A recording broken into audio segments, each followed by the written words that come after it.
And now, from beyond our dimension, this is the JeffMara podcast. Here's Jeff. My guest is Lindsey Scharmyn, author, shaman, spiritual guide, and experiencer of other realms via astral travel, dream walking, visions, and interaction with other dimensions entities. Today we're going to talk to her about her near-death-like experiences and more. Lindsey, thank you so much for being my guest today, and welcome.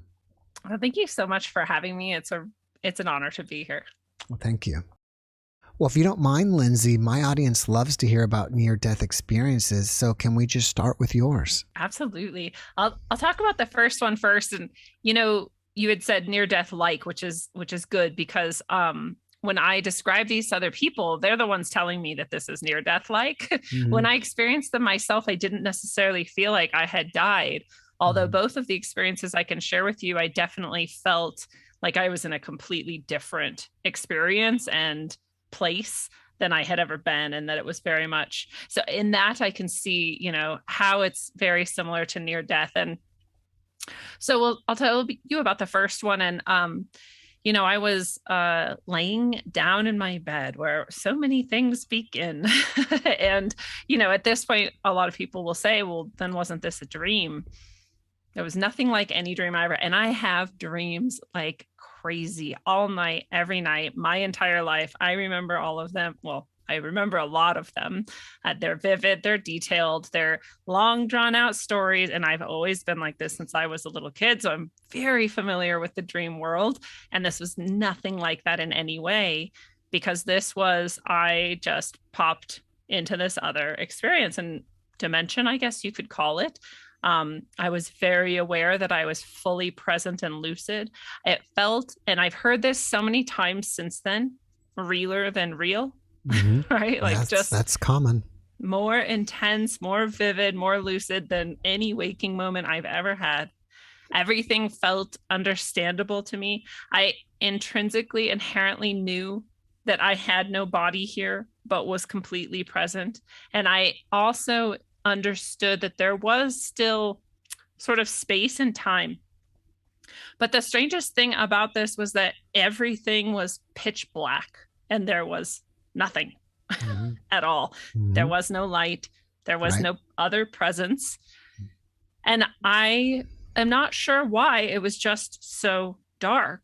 And it didn't scare me at all because, like most people, I have a somewhat rational fear of the dark. When it's really dark and you can't tell what's around and you're just cautious and it's a little bit spooky and, we want flashlights and we want to see what's around us. And I had no fear at all. I just knew this was perfectly safe place to be.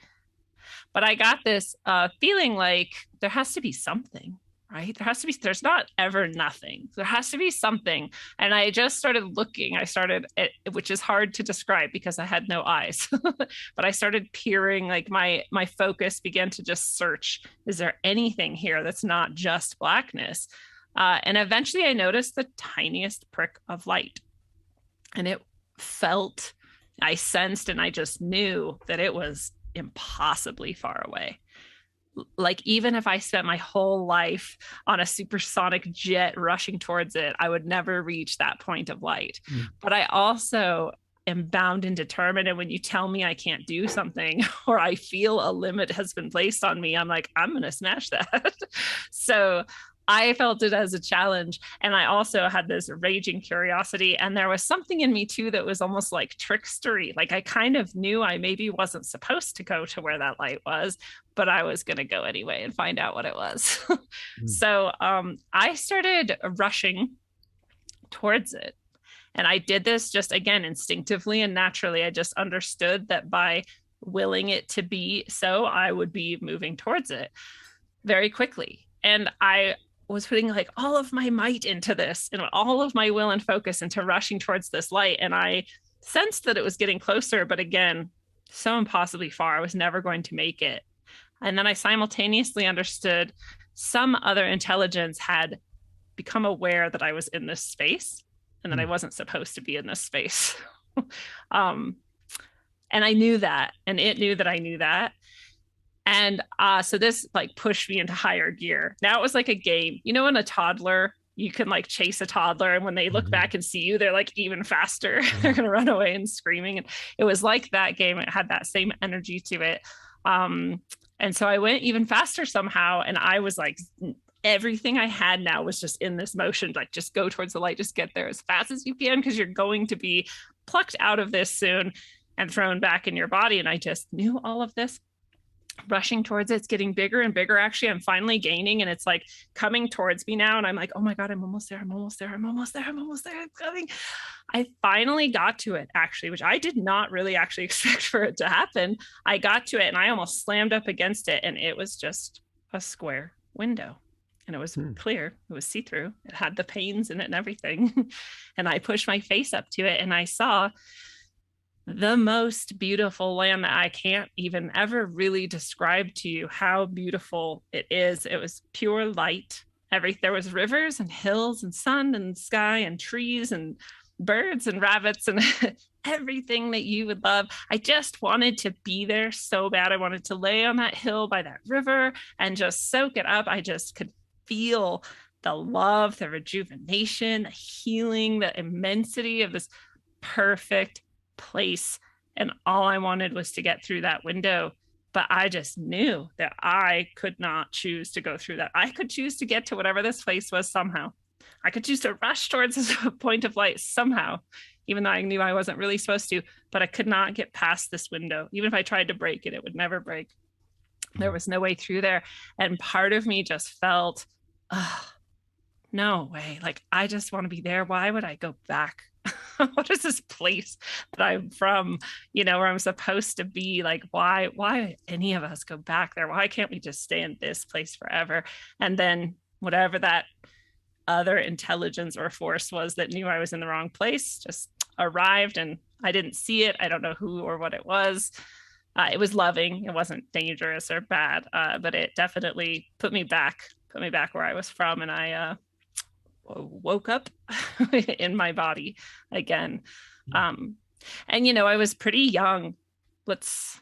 I'll guess that I was maybe 15 or 16. If I went back to my diaries, I could pinpoint the day, but it was just very sad, actually. Right? When I came back, I was like disappointed. This life is dull compared to that place and that level of presence and being.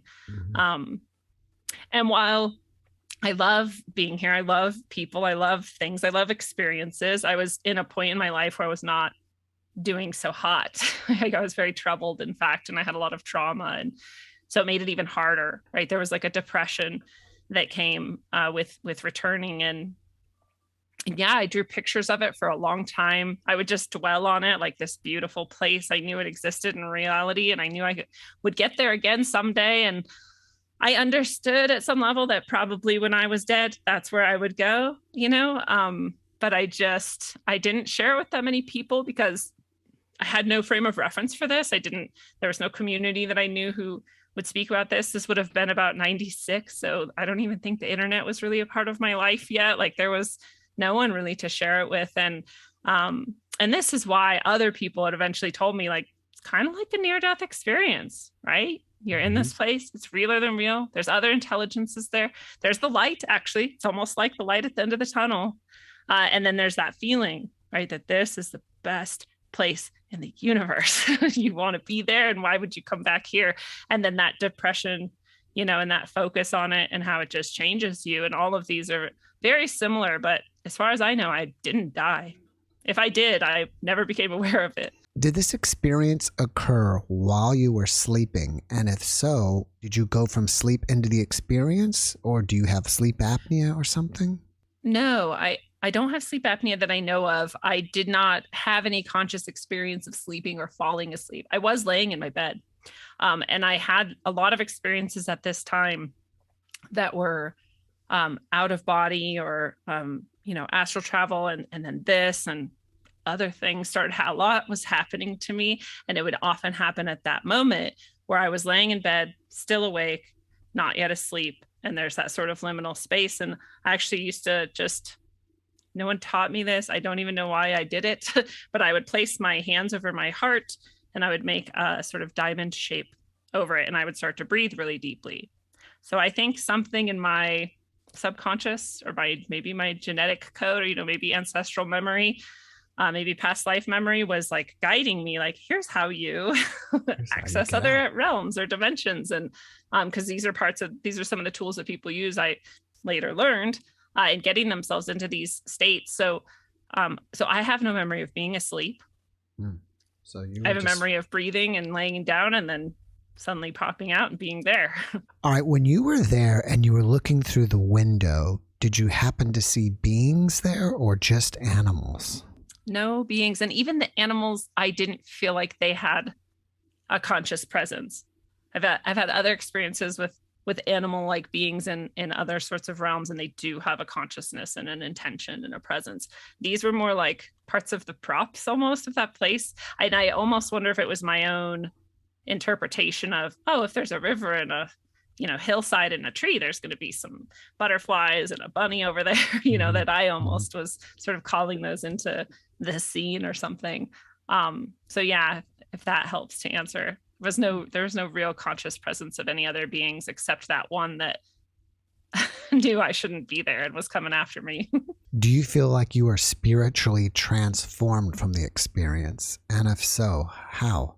I do. And there was even like a distance between me and everyone else after that, right? Because I couldn't really share it. And if I could, no one would really understand it. And especially the other kids my age were definitely not thinking about these things, right?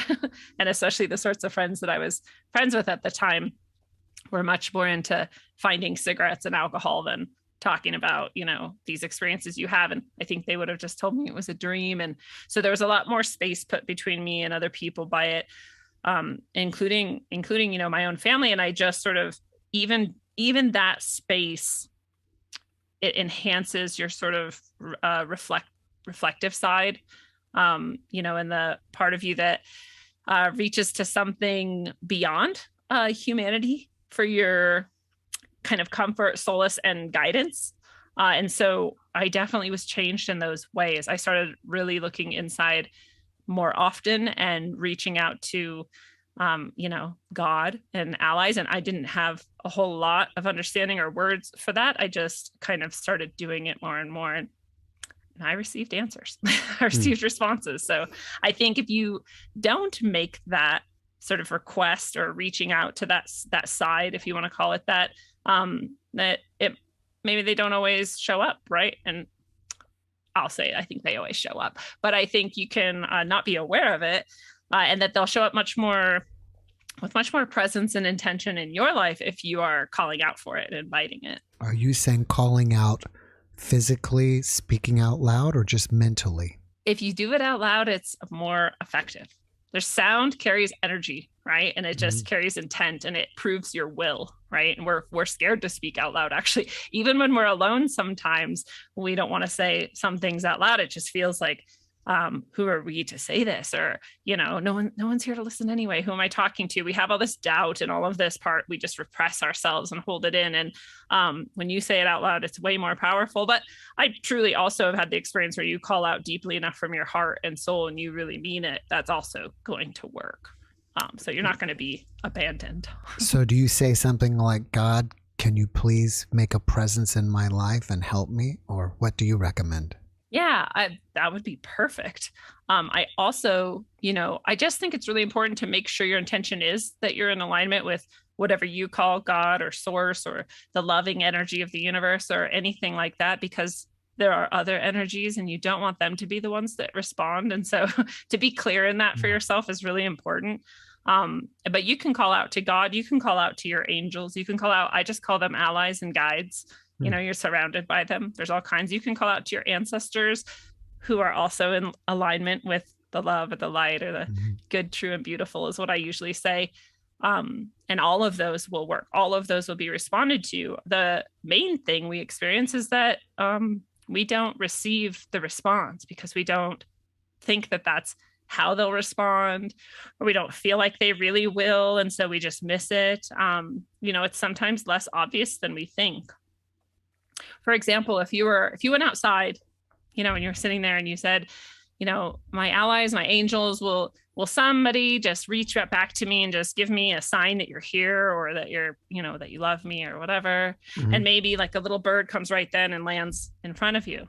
And someone's like, well, that's just a bird. That's just a coincidence. Yeah. I don't know. Is it? Or is that them saying, yeah, here I am. What's up?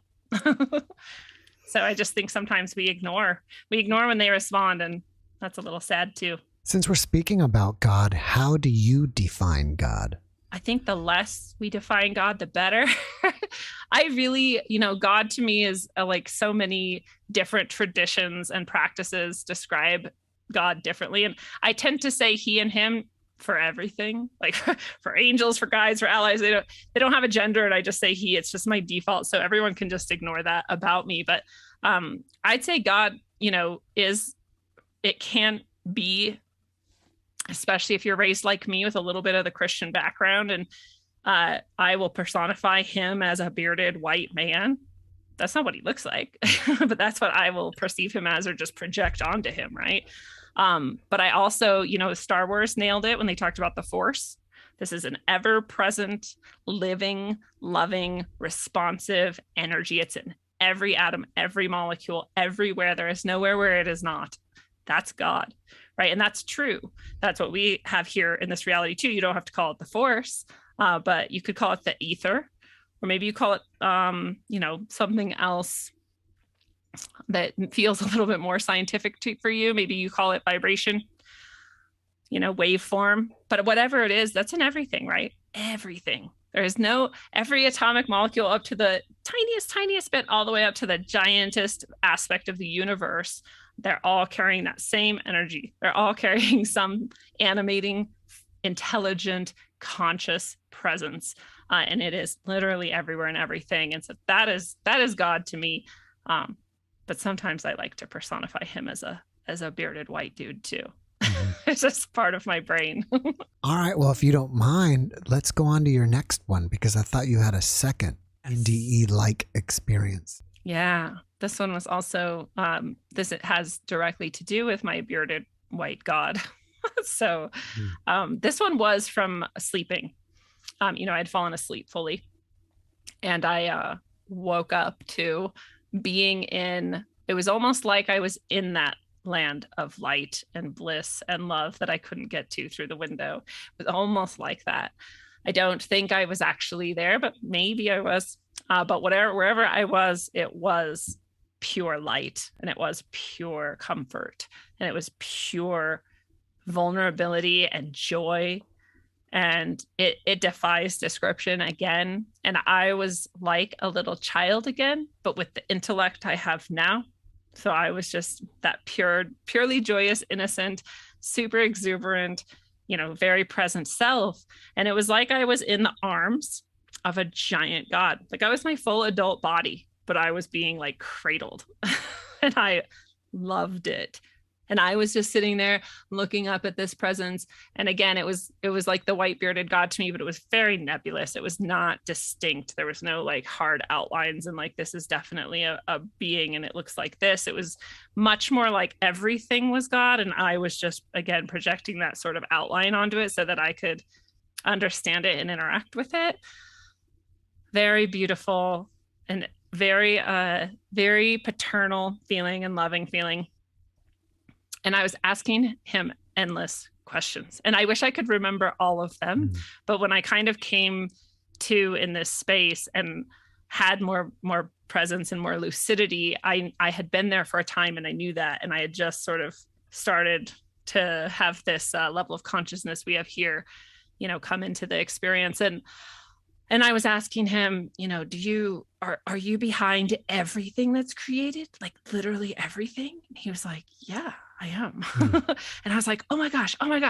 Are you the reason that Michelangelo, did the Sistine Chapel? And yeah, I am the reason for that. He did that, but I'm the reason for it. I'm the reason for all of it. And I was like, wow, can you do literally anything? He's like, anything. I can do anything. And I was just having so much fun, just like asking these questions of God. It's literally got to just ask God questions. It was probably my favorite moment of all of my life. And unfortunately, he was like, you have to go back soon. And I was like, oh man, I was like, okay, one more thing. And he was like, okay, what is it? And I said, could you, you're God, right? You can do anything. Could you let me see my dog again? My dog. My dad died when I was young. I didn't ask to see my dad. My grandparents had died. I wanted to see my dog, and my dog was very close. I was very close to this dog. He was my best friend. We went through a lot together. I just missed him terribly. And so I guess I defaulted to him. I don't know. I've always felt kind of guilty that I asked for my dog instead of these humans that I was very close to. But, I asked him, could I see my dog? Could you bring him back again? Could I see him again? And he gave me this very strange look, almost like a sad, like the look a parent would give a kid who's about to go driving in like a car that could go too fast. Mm-hmm. They're like, do you really want that? I'm not sure you do, but I'm going to let you make your own choices. It was that kind of a look. And I didn't really understand it. And he said, yeah, I can do that. And I said, awesome. Like, yeah, so excited. Mm-hmm. And then I woke up in my bed. And I was like, wow, that was an incredible dream, right? Quote unquote. Crazy dream. Like, I loved it. And then I was just sitting there in this feeling of that love I had got to experience, this infinite peace I had gotten to experience, and how beautiful it was. And kind of starting to get a little bit of that depression again of like coming back to the world. Like, why can't I just stay forever in the arms of God? Like, why do we even have to do any of this stuff? And then I heard something.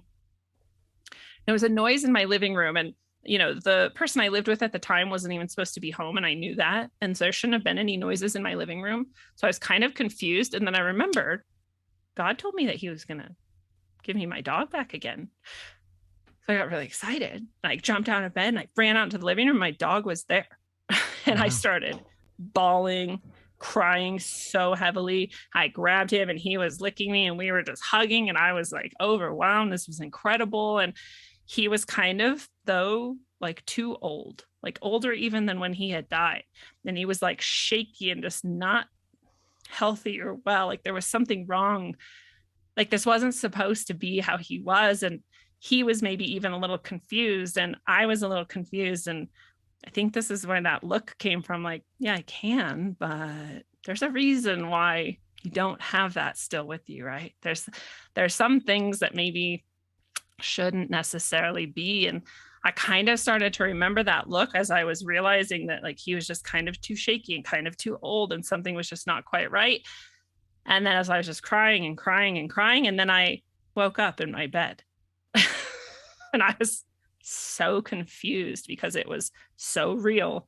Nothing about it felt even slight. It wasn't just lucid dream. Like it was like I had lived it. And I was so confused, and I jumped out of my bed and I ran out to my living room, and there was no dog there. My dog was not there. And I just collapsed on my couch and I was crying and crying. I cried all day. I cried the next day. I'm so glad I didn't have to work that day, because I would not have been able to, because it was just overwhelming. It was the combination of having come back from a place that was so beautiful and so pure and so loving and so good, and having to be back here again where things weren't perfect and things were hard. And then the combination also of having seen my dog again, it kind of just ripped open that wound again. And also wondering if I had made a mistake, did I harm his soul in some way by calling it back in this way? Or, did something kind of go wrong? And all of this sort of doubt and whatnot. And so, I eventually was able to let that go and understand that it was actually really good for me to have that experience. There was some unhealed, when he died, I was in a very traumatic place also many years before. And so I was able to heal a lot of that and let more of him go and do, some forgiveness with myself and with him. And I'm sure there's people out there that are like, come on, it's just a dog, but it was intense for me. And so I was able to really bring more closure and healing to that. So I do think it was good. And I was able to, let myself off of whatever blame hook I put myself on by calling him back like that. But it took me a while to get back into like, this is actually real life. Dead dogs don't come back. God is really cool and awesome, but you don't get to hang out with him all day, every day. And you do have to go to work, and, here's the real world. And it took a while to integrate back into that. And I hear that from a lot of near-death experienced people too, that it just takes this time, or you're just, that this 3-dimensional real world is just a drudge, and it's hard to make yourself go back to it fully. So I had some of that experience as well, and that feeling of meeting God, which I will never be able to actually describe to anyone, is another thing that some near-death experiencers have as well. So there's just some similarities there. It's less near-death like in that, it did happen while I was asleep. It wasn't necessarily realer than real, except that moment with my dog. that was realer. That was just as real, I'll just say. But yeah, it was a pretty stunning and beautiful experience and changed me again. Can you recall any more of the questions and answers you had with God? Those are the only ones that stood out to me. But I remember a lot of them were about sort of like the rules, like why? Why are we here? What are we doing? Why can't we always be with you or in heaven or whatever we call this place that is where our souls go in between lives, or however you like to think of those things. And I don't remember the answers from that experience, but I feel like I understood them intrinsically. I feel like I have them now, if that makes sense. Mm-hmm. So yeah, I feel like I got all that information, but I don't have the active memory of it. So why do we come here? There's so many reasons. There's so many reasons. I know some of us and some of the people I've been working with lately, actually, and myself included, have come here for this specific time. And we have come here from a place that is kind of further beyond karma than a lot of humans are otherwise dealing with right now, right? So there's the karmic sort of loop that is going on, and then there's this other sort of experience where you're coming in to try to assist humanity, and humanity has created for itself a lot of karma. And karma doesn't mean, people think of karma pretty simplistically. They're like, you have good karma or bad karma, and it's actually even simpler than that. It's just cause and effect. You do this, and this is what happens in return. So if I flick a rock and it flies across the room, like, that's karma. I flicked, it flew, right? It does, however, have sort of good karma, bad karma effect. If you cause harm and go against someone's free will or natural law, and you harm them in some way, then you're actually doing that to yourself. And so you have to also then experience receiving exactly that, because you are you are all of these things, actually. So there's that level of karma, and a lot of people are going through that cycle because they've created all of this karma and they have to bring it back to a balance at some point, right? And then there's other people who have come in to sort of assist because the karma has gotten so heavy. There's so much negative karma that is dragging people down. And there's this point where people get to, and you can imagine this for a puppy or a child even too, right?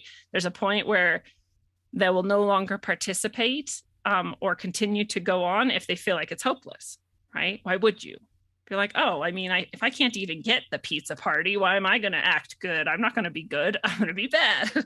And there's kind of, that's a simplified way of looking at it. But, if all of humanity is accumulating and has accumulated so much negative karma that it's sort of dragging down to the point of like, why would we continue, or how could we continue? There's forces that have come in to assist with that. You can't just snap, karma goes away, because that's a soul's free will choice they've made. And you can't just undo this free will choice that people have made or the consequences of it. This is the way the universe works. But some people have stepped in to assume we'll say a karmic slice of the pie. Come in, they said, I'm not actually human, but I will become human. I'll incarnate as human. And in my genetic code and memory, there will be some karma and I will choose to deal with it and help it come back to balance in this life.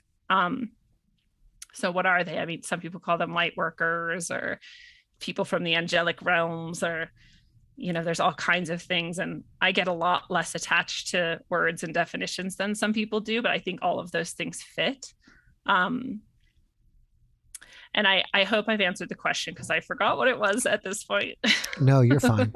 Oh, good. From what you're saying, it almost sounds like what I hear people using the term starseed. They came here from another star system, and they're here to help out humanity. Have you used that terminology?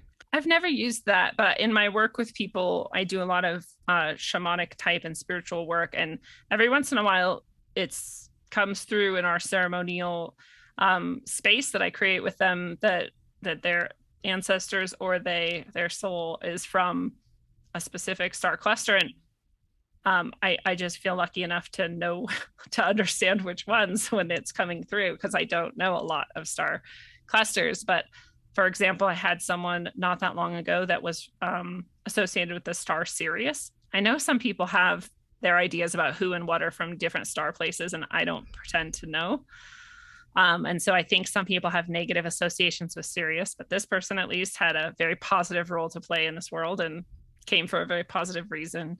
And I had another person who I'm much more familiar with, the Pleiades, and they had that in their spiritual ancestral lineage. I'm glad you brought up shamanism. Can you tell us how you became a shaman and what you do as a shaman? Yes.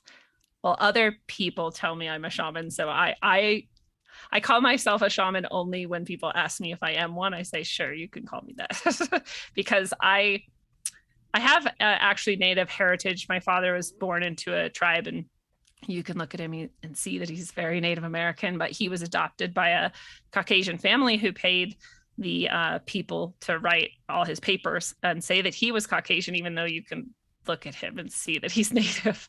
And so my brother looks very Native. I actually look kind of mixed, and my sister looks very white. Our mother is pure white Norwegian. So we have this sort of mixed heritage. And so I do have that in my ancestry, but because he was adopted, I have no idea what our tribal affiliation would be. We've never been able to find out. We've never been able to get on any sort of rolls or anything. So I don't have that tradition active in my consciousness or in my family life.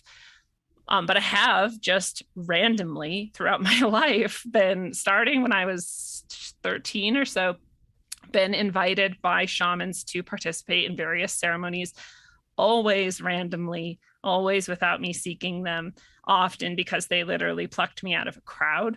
And so I was called to this work by events like that, and that my, soul has guided me towards. And so I hesitate to pick the word up, because none of these various teachers I've had who've plucked me out and, worked with me and taught me things has officially said to me, like, all right, now you're a shaman. And I don't have this tradition that I'm connected with that I can say, like, yeah, this is the lineage I'm a part of, right? I had a professor friend who said once that people like me are of the lost tribe. So if anything, I'm a lost tribe shaman. But what I really have done is blended many different traditions and backgrounds together. Like I said, I have a bit of a Christian background too. So I work with Jesus and Mother Mary and Michael Archangel and Angel Gabriel. And I also have had, Buddhist and Hindu teachers. So I have some, various aspects of those traditions and what I do. And there's just a lot of different aspects that I draw together. So there isn't even really a name for what I do, but shaman is a good word for it, because all shaman really means is the person who can cross into the other realm and bring back healing, or allow, healing to come through, or channel that into this realm, or hold presence for it to be here with us. That's what a shaman does, and that is what I do. So It is fair. Can you tell us about some of your experiences with Jesus and the archangels? Yes. So actually it wasn't necessarily my first experience with shamanistic healing, but it was my first really profound and direct one, I'll say, where I knew for sure it was about me and not anyone else. And I was in a journey, right? If anyone's ever done like a drum journey with a shaman, it was probably similar to that. And I was walking down a very dark path, and I got into a boat in this sacred place. And, this guide is supposed to be in the boat with you, guiding you. And for me, it was Jesus. And he reached over and he touched me on the head. And I had like this full just understanding that we had always worked together, and that he had always been one of my main guides. And that he was always going to be. And I have this it's very reverent, but it's very like jocular relationship with all of my spiritual allies and guides that I work with. I'm very humble, and I also don't put them on this pedestal. A lot of people do, and I just understood that he was totally okay with that. Right. And a lot of people would have told me that that's not the way, and that you're supposed to like worship and just prostrate yourself, and you are nothing and they are everything. And I was like, I'm not really down with that. Like, I'm not really good. That's not really who I am. Like, I'm like, we're equals in a way. And Jesus said that, actually, like, I am you, you are me, I am the way is within you. Like, we are not separate or different. And so I just understood in this moment all of these things about he and I, our relationship together, and how I was allowed to, it like freed me, right, to be able to connect with him much more directly, because I didn't have to hide myself. I didn't have to pretend like, oh, okay, I'll put on like a cowl and I'll come on my knees and do it like this because that's what I'm supposed to do. He was like, no, you do it your way. That's you. This is our relationship. It is direct and personal. And so that was really, really beautiful. And, if there's anyone out there who needs to hear that and feel that, that's also true for all of us, not special or different, right? It just became clear to me that that was true, but it's true for everybody. If you want it to be true for you, it is.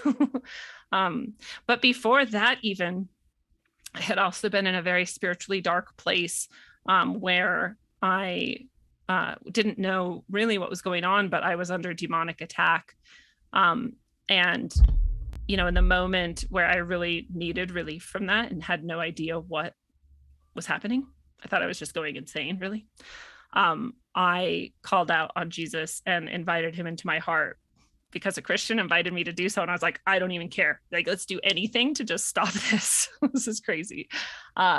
Which we could talk about that story if we have time and you'd like to. But in that moment, I mean, I went from this severe state of chaos and terror and inflicted just pain and suffering. And when I said the words, that I invite Jesus into my heart, from head to toe, just pure peace filled me. I couldn't have made this feeling fill me if I tried, but it just filled me from head to toe. And I just knew I didn't have to worry anymore. There was nothing that could harm me or get to me or stop me. It was beautiful. So I've had these, few really direct experiences in my early life that really cemented our relationship together. How are you helping people know and work with their own spiritual gifts? Yeah, that's almost all I do.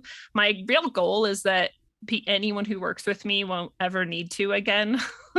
That's what I hope, and I don't want to push anybody away too soon before they're ready. But, if any good teacher or spiritual healer should have the same goals, right? Like we should want to empower people so that they can go do this for themselves and hopefully eventually for other people too. The more people we have who are in direct connection with their soul and, whatever you call the other side and God, the better for the whole world. This is what we're lacking so sorely in our world. And so I teach in various different ways. I teach one-on-one through what I call guidance sessions. And these are super flexible. It's people of all different places in their own spiritual journey, from just kind of like, I'm not sure, but I just feel like I need something, to, or like, oh, I've had all these experiences, I don't understand them. Can you help me understand them? Or, who are my guides? I kind of know what's going on, but I just want to know more directly, like, who can I call on and who should I be working with, and all sorts of things. We can get messages from your guides. We can use tarot, which is I do tarot readings. We can use that in guidance sessions. And this is just a way for you to, wherever you're at, kind of get to the next step or get some clarity or some insight.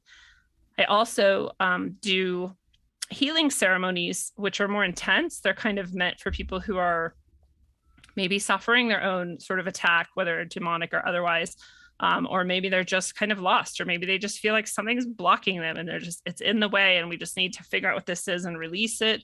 And we go in, and it's much more intense than a tarot reading or a guidance session. A lot of times some deep trauma comes up. Sometimes we have some past life that we go back to and release some trauma from.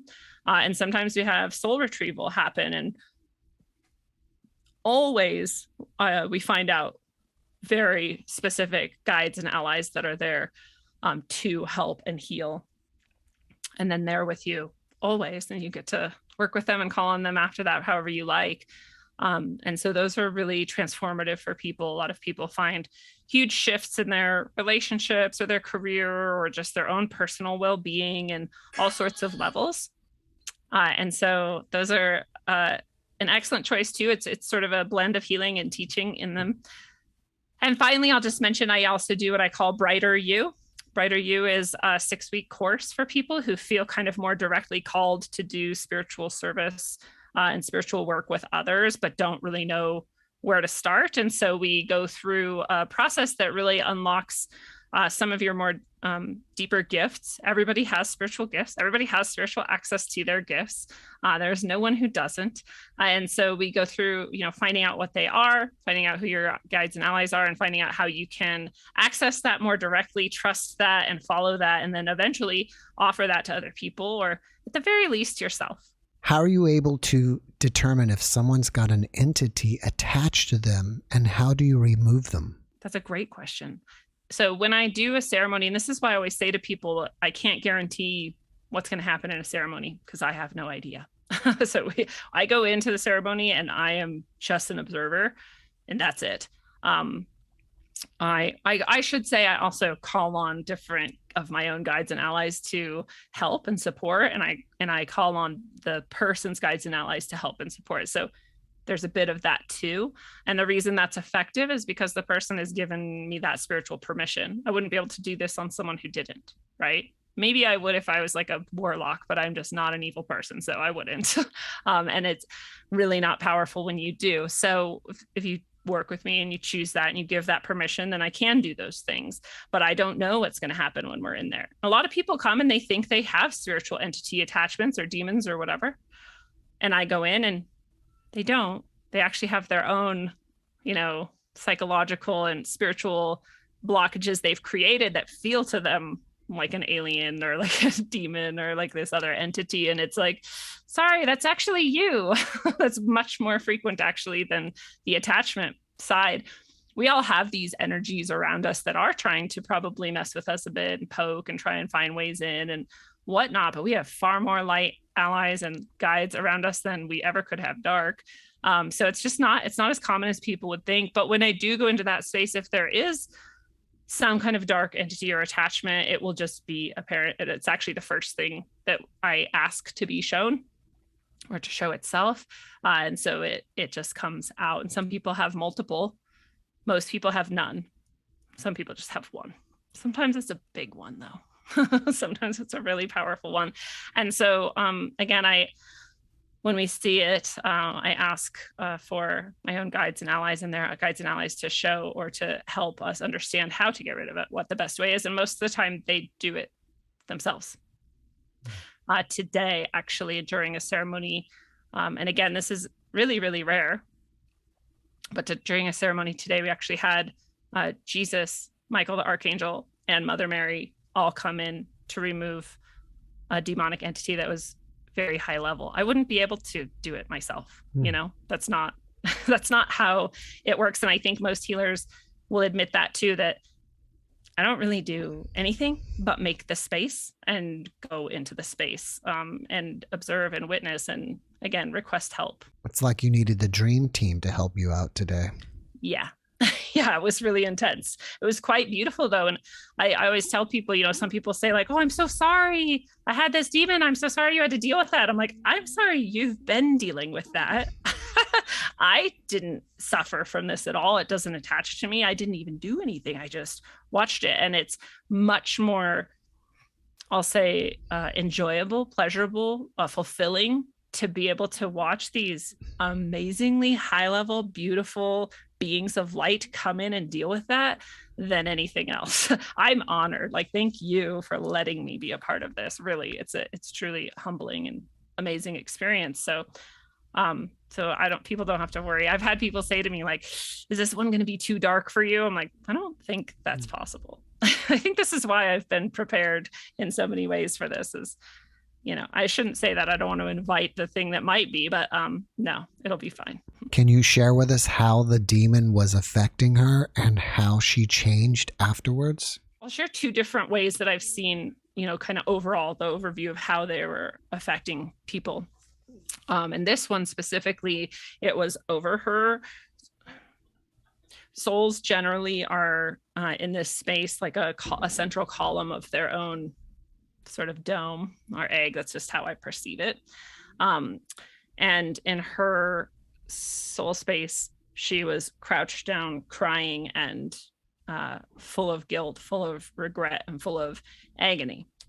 And, you know, what that really represents is not that all day, every day she was crying in the 3D, but on the soul level, this was a trauma and a series of pains that had accumulated that she wasn't able to let go of or get over. So while not all day, every day she's crying, all day, every day, some part of her is, and it's affecting everything she does, right? Just like all of us, when we have unhealed trauma, every reaction we have is a little bit harder. Everything we want to accomplish is a little bit harder. You know, it's much easier to fail. It's much easier to lash out, all those things. So this demonic entity was actively holding her in that. So even if she would have had like an inclination or a desire or an ability to sort of start to break through, he was finding ways to clamp it back down again. And I don't know exactly how this looks in her lived experience, but I imagine it's things like, you're like, today I'm gonna, you know, do good. I'm gonna like be like this. It's gonna be great. And then right then your ex calls you and is like, you need to give me money. Rah, rah, rah, you're a horrible person. Right? A lot of times demonic influence happens through things like that. It's not like a demon just pops up in your face and starts like stabbing. No, it's much more this, you know, thing will happen. This event will happen. That's how much more how it will affect you. So, so when it was removed, not by me, her soul was able to sort of look around, and it was like coming out of a dream is what it looked like, right? Like, oh, what have I been doing? You know, and then we were able to do all this other healing, and eventually by the end her soul was standing up straight as it should be, as the central column, and she had let go of all of this. And you know, when I'm sharing this with people afterwards, because I do the ceremony and then we meet to discuss what happened, almost always people say, that's so weird, because for the last week this has started to come into my mind, and I've been starting to notice this, and I haven't liked it, and I've been, you know, wishing it could change. And then just today, I've been feeling so light and so lifted up and just like open and bright. And then when I talk to them later, they say, you know what, for the next 2 weeks, everything just started to shift. People just treated me differently. I treated them differently. These things just started to happen in a different way. Every time I hear these same things, the ceremony transcends time and space. It does not, you know, that they start experiencing it, their soul starts experiencing it before we do it in the third dimension. And then they keep experiencing it and integrating it, is what some people say, for the next, who knows how long, really forever. But immediate changes are noticeable more so than the longer term. So, so that's one way. And the other way that I've seen these demonic entities affect people is they actually are often from past lives. And so this is when it looks more like a soul retrieval, is what is often called. And so we've actually gone into what would usually be a past life. We sort of travel, and I can just tell we're going back in time for however I can tell. We just can. And usually we end up in a past life when we do that. But sometimes, like this specific type of demonic attachment, we go to a place more than a time, and we see an energy more than anything else. And so a lot of times past, how am I saying this? A lot of times our soul has little pieces that have been left somewhere, or something has kept them for itself, because we gave it to them. We have free will always. We did this on purpose at some point for some reason.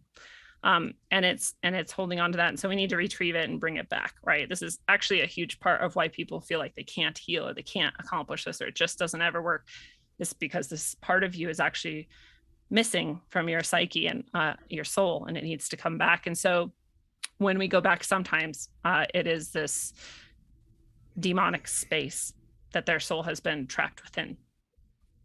And that's actually, if anything were ever scary for me, like that is a bit scarier than anything else, because we're actually going into this place that is not in any way comfortable or safe feeling. But I also have such high level protection at this point that I also have ultimate faith that it just is not, it's not going to be bad. But, you know, if you were going to call anything scary, like this would be it. And that's very different, from this active, like I'm suppressing you in this moment. I'm going to send this and this at you. This is like, I own this. This is mine. This piece of your soul, it's not yours. It's mine now. And I'm keeping it here. So it's a little bit different. It can have similar types of effects. It can kind of almost feel similar, but it's a totally different type of attachment. All right, I'm going to switch gears with you. I checked out your YouTube channel today, and I think you also have a podcast. So can you tell everybody what is your YouTube channel and what is your podcast called? Yeah, my YouTube channel is Rogueways. I'm also on Rockfin, Rockfin doesn't censor anyone ever. And so it's a lot more free. And so more of my content is actually there. My historical content is on YouTube, and my newer content will always be on Rockfin more fully. And then I also have a podcast version of all the shows. So I do the shows live Sundays, Tuesdays, Thursdays at 7 p.m. Mountain. And then I, get the audio and put it out to the podcast listeners. So Rogueways is more, society, philosophy, politics, science, conspiracy, culture, consciousness, just anything. It's a mixed bag. I just like to talk to interesting people and find out where they've been and what they're doing and what they have to share. I don't always agree with everyone 100%, but I still enjoy, learning and presenting new information. And then Middle Path is what I do on Thursdays at 7 p.m. Mountain live, and it's only on Rockfin, and it is for supporters only. So people who are supporting me on rogue.locals.com or on subscribestar.com/rogue-ways or on Rockfin itself, they get access to Middle Path, and it's much more of this content we've been talking about here. My own spiritual journey, my own spiritual lessons, lots of the paranormal and sort of strange experiences I've had throughout my life, all the shamanic experiences, but also lessons from that. And, if you are looking to get deeper into your own spiritual path, I do practices every time. So there's, something you can take and just start using every day if you want. And so it's meant to be helpful for anybody who's of a sort of spiritual mindset or path. Do you have a website as well? And if so, is that called Rogueways? Yes, I do. It's rogueways.org. I always point out too that it's rogue ways as in pathways, not rogue waves as in ocean waves, because those are a thing too. That's actually what inspired the name. But then people are like, there is no roguewaves.org. Actually, there might be, I'm not sure. But rogueways.org is my site. And there you can be connected to all the different places I just talked about where my show is. You can find my books. I make orgone pendants and creations for people. And then I also provide these spiritual services and supports and celebrations too. I do an event called One Day of Brightness where we get together and do meditations and sort of regressions and meet our spiritual allies and guides and learn different tips and techniques to, uplift ourselves and keep ourselves going through what otherwise sometimes feels like very dark times to people. And so to keep that sort of light alive, I aim to be very realistic. I know the darkness exists, trust me. Well, you just heard about it. But I also know that the light is more powerful, and I'm just not worried about it. So I like to keep people in that vibe as well, just, trusting their own soul and believing that good things are coming. It sounds like you're extremely busy. Do you have anything else you're working on that you want us to know about? I am currently was called to channel a book. I always used to really shy away from this word channeling because there was a lot of content and people who had used that word so often that I just felt like we're liars and leading people astray. And so I just kind of developed an aversion to the word, and the whole concept just turned me off until I started doing it and was like, well, I don't have a better word for it. So I have channeled some books and I am currently channeling another. My most recent is All Endings Are Beginnings. And what I love about this book is it's meant to be like an oracle. And so you can ask a question of any kind and then open the book, and then that is your answer. And it's just short little, entries on each page that give you a little insight. And I love the stories that people share about this. They get the book and then they're like, oh my God, it worked. I'm like, yeah, that's what it's supposed to do. But it really, they'll share the question and then the answer they got. And it's so direct, like every time. It's a really beautiful source inspired book. And so if people want that, it's a little bit easier than learning tarot or I Ching, but it's, maybe as effective for them in their lived experience. And so another one's coming. It's called The Key of Transformational Healing. I have no idea how far I am because I just try not to ask. I just sit down and let it come, and they'll tell me when it's over. So we'll see. Can we find your books on Amazon? They're under pen names, but because when I started writing, I was a public school teacher, and even if your books are perfectly rosy good, it's just not safe to publish under your public name. So I wrote under Corey Scharmyn for a while, Quorri. And then I also, this book, I had come out of the closet as Lindsey Scharmyn. And so Lindsey Corey Scharmyn is what this book's under. So it's a little bit confusing. You can find links to all of it from my site, rogueways.org, though. And I can either get you a copy directly from me with a nice little inscription in it from me, a little note from me to you. Or you can also link over to Amazon and Barnes and Noble and everything from my site too. After watching this podcast, people may want to reach out to you and ask you questions or chit chat with you. Are you open to that? And if so, how do they reach you? Yes, the best way is probably just to go to the site, rogueways.org, and there's a contact. It's like contact me or just contact, and you can just go there and submit your question or reach out. And, a lot of people usually ask, like, I want to do something, but I don't know what should I do? And so we'll just talk about, whether a tarot reading, guidance session, a healing ceremony, or anything else might be good for you. Or if you just want to say hello or whatever you want, go ahead and do that. That's probably the best way. All right. Well, before we finish up, can you leave us with one last positive message? Absolutely. I said it before, and I'll just say it again. You are surrounded by love and truly, deeply loving source, guides, allies, angels, all kinds of beings. And if you don't feel like that's true, the only reason you don't feel like it's true is because you've blocked it out because you don't believe it, or you haven't given yourself enough time and space of just quiet presence to really receive it and feel it.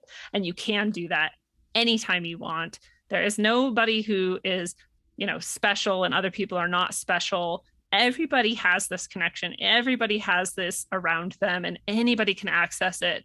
So don't cut yourself short by just believing that not you, only these other people, not me. No, that's not true. You too. So let yourself experience that and reach out and touch it. And the more we do, that's how we transform the world. One of my books, at every single section of the book, I have another quote from what you want to call an ascended master or a great teacher of the world. And all of them are the exact same message. And it goes like, in order to save the world, you save all of yourself. If you save all of yourself, you will save all of the world. And people always ask me, what are we supposed to do about all these world changes? And I say the same thing, heal yourself. And this is one of the steps you can do to do that, is reach out to those loving forces that are all around you and just be with them. Let them love you, love them back, and then just see what happens from there. That is the best way to transform the world. Lindsey, thank you for that message. And thank you again for being our guest. I really appreciate you, and I wish you an amazing evening. Take care and enjoy your Valentine's Day. Yeah, happy Valentine's Day. I really appreciate you too, and thank you so much for the opportunity. All right, have a good evening. You too. Thanks for watching the JeffMara podcast. I really appreciate you. Another way to show support is through YouTube memberships. And if you do, there are loyalty badges and other perks depending on your level of membership. All you need to do is click the join button underneath the video to find out more. Thank you for your support.